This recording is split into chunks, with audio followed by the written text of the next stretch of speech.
What did Jesus say when nobody else was listening? Crowds heard his sermons. Disciples witnessed his miracles. History remembers his teachings. But there were moments when Jesus spoke only to one person, his Father.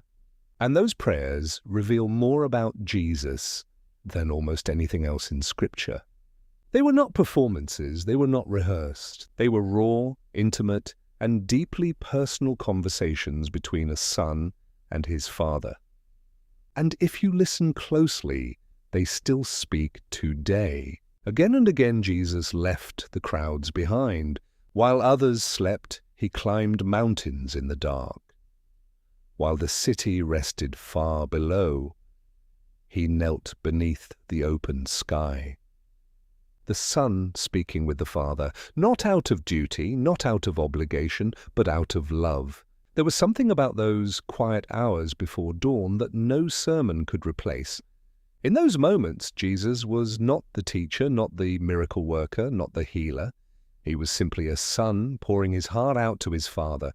And that relationship was the very foundation of everything he did.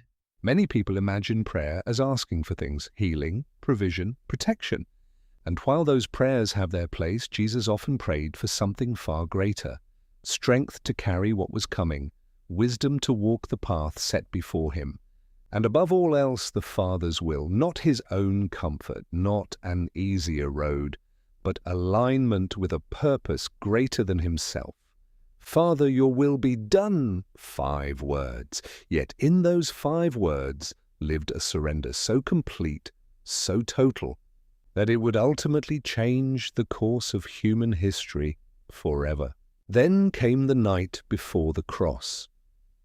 The Garden of Gethsemane, olive trees swaying in the wind, dark clouds pressing low against the sky, the disciples asleep nearby, and Jesus alone, carrying the full weight of what was coming. He knew, he understood exactly what awaited him, and in that moment he prayed the most human prayer he ever spoke. Father, if it is possible, let this cup pass from me. There was no pretending, no hiding the anguish, just a son being completely honest with his Father in the darkest hour he had ever faced. Then after a long and heavy silence came the words that would define everything. Yet not my will, but yours be done. That was not weakness. That was the most extraordinary act of courage ever witnessed on this earth. The burden did not disappear. The road ahead did not become easier. But something shifted in that garden. The Father's presence met the Son in his suffering. And Jesus rose to his feet, not because the pain was gone, not because the cross had been removed, but because he was not walking toward it alone. That is the truth hidden inside the prayers of Jesus. Heaven always hears, not always with the answer we expect, not always with the relief we desperately want, but always with presence, always with strength, always with a love that refuses to abandon us in our most desperate moments. The cross came, darkness fell across the land, and it seemed to those watching like the end of everything. But the prayers of Jesus had never been about avoiding suffering. They had been about trusting the Father through it. And on the 3rd day, the tomb was empty. Golden light broke through the darkness.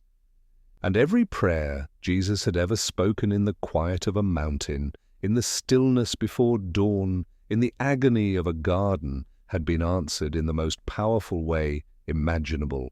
The prayers of Jesus were never simply words. They revealed trust, courage, love, and a faith so complete that it carried him through death itself and into victory. Perhaps the greatest lesson from the prayers of Jesus is this: even in our darkest moments, even when the weight feels unbearable, even when the road ahead seems impossible, we are never alone. The same Father who heard Jesus in the garden hears you right now, and that changes everything.